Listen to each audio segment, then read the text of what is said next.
What's up everybody? If you watched our last video, we showed you how to install the synchro gears and find their sweet spot.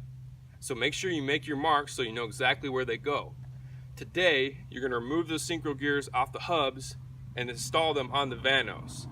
And then you're going to take the VANOS unit and synchro gears and install them as a single unit onto the engine. This will be a two-part video. There's just a lot of intricate details, so keep all your tools, your timing tools available because you're going to need them.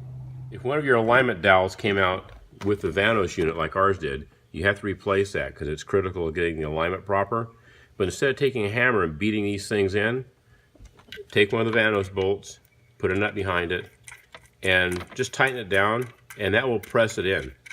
Make a nice, easy way to get that thing in there without denting it up, because it is critical that you have those things run smooth into the VANOS. Real simple. Okay, we're going to get ready for VANOS installation now. So, what we need to do is we need to get these pulled out, just like this one. As you notice, they're in here. So we're going to show you how to do that. And what we do is we just take the old spline gear, the one you're replacing, and you screw it into that. Left-hand thread. Okay, I'm just going to pull it up. Now we can access it. We can get a 10 millimeter wrench on that.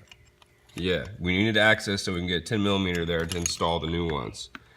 Now, keep in mind, if you want to do it this way, you can save yourself about $300 without purchasing that air tool. So, your choice. Okay, with the new VANOS, you're not getting a new oil pressure regulator like so. So, when you install the new one, it'd be smart to install new O-rings. So, we're not going to show you picking off O-rings, but we've installed the new ones. Just rub a little oil on them, and then you can put it in. Bam. Okay, the VANOS is all ready now, so we're going to go ahead and pull these spline gears out. Notice our real deep marks, so we guarantee get the sweet spot when we reinstall this. But we're going to pull that exhaust gear out first. And we're going to install it on the VANOS. Make sure to get it on the exhaust side, which is the larger hole. And just as before, it's a left-handed thread. Go ahead and screw that in. These don't have to be super tight. Just snug them up good. They're small. And you want to back up with a 10 millimeter wrench, but it doesn't have to be super tight because they're a left-handed thread and the direction of rotation will keep them tight. The engine only goes one direction. Alright, so go ahead and get those tightened down. Okay, we got exhaust on the VANOS, so now we're going to go ahead and pull the intake. Remember your marks. Go ahead and take that out. There it is. Nice and tight.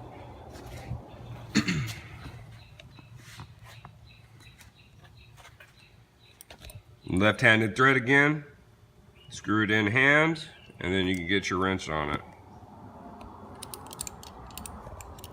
Double check these. Make sure you got exhaust, which is longer than the intake, in the right position. And we're good to go. Get 2 wrenches on the subject and tighten it down all the way. On bottom, that's a 10 millimeter, and on the top one, on the spline gear, that's a 7. Make sure you always use your proper wrenches. Get it nice and tight, but don't overdo it. Okay, it's all the way tight. We'll keep going now. Okay, on the oil pump disc, we have 4 holes on our new one. This is a rebuilt, improved unit. If you look, these holes here are stock. You can tell that because they're larger than the improved holes. Here's our old stock VANOS.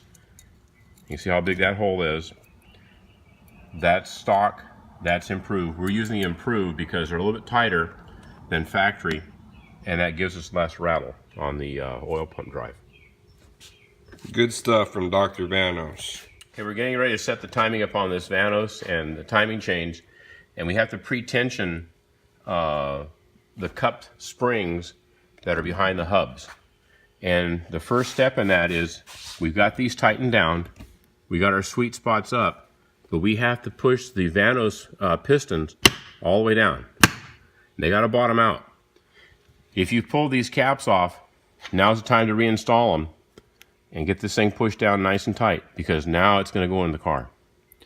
And before we go into the car, sweet spots up on that black mark, and over we go. And the hubs have to be clocked all the way to the right, fully clockwise. They're tight. These bolts should just be finger tight so that these plates will move.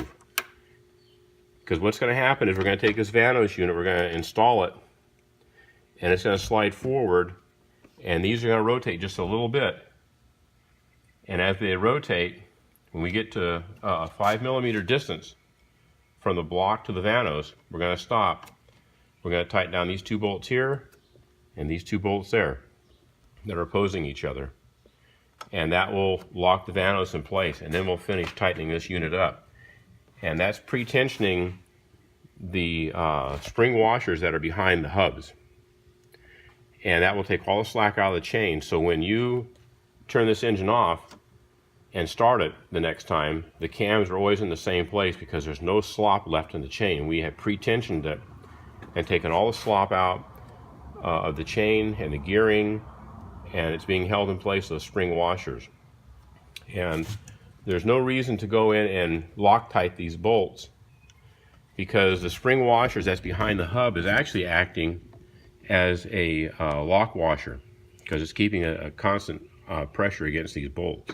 So right now we don't see any need to go through there and try to Loctite these guys up. So let's get this thing installed. Okay, we're going to start up the timing procedure here. First up is make sure you still have your pin locking the crank down. We're going to come up here to the cam timing tool, and it's laying flat on the head. We have the pin, and it slides in nice and easy on the intake, which is E. It's important. And the exhaust, which is A. Okay, so doing so ensures that you have top dead center position. So the tool bridge should rest perfectly flat on the cylinder head, and PID should fit into the cam without binding.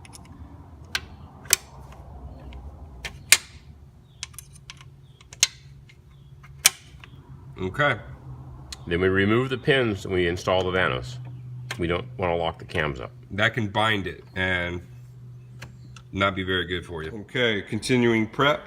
We got a gasket here that's going to go in the VANOS. Okay, as you see, I'll kind of flip it around the light a little bit. You can see there's what they call a beading right here. It's a raised ridge, runs the length of this gasket. And that beading goes to the VANOS. The flat side goes to the block. Don't put a bunch of silicone on this. It'll end up all through the engine. We're going to take a little silicone, and we're going to just put a little dab on these corners on the block and install it and let it hang on the dowels. The dowels, yeah, the alignment dowels. Thank you. This is not for oil leaks. It's just to make things simpler for you to get things put on here.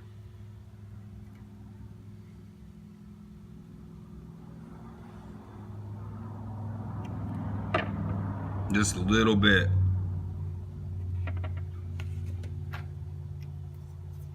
It's actually too much, but it will suffice. It'll keep it on there. That's all it's supposed to do. As you can see, the beading is out. These little tabs are out, and it's just going to hang right here. This way it doesn't flop around and cause you some grief falling into the engine, because everything is open on the engine now, folks.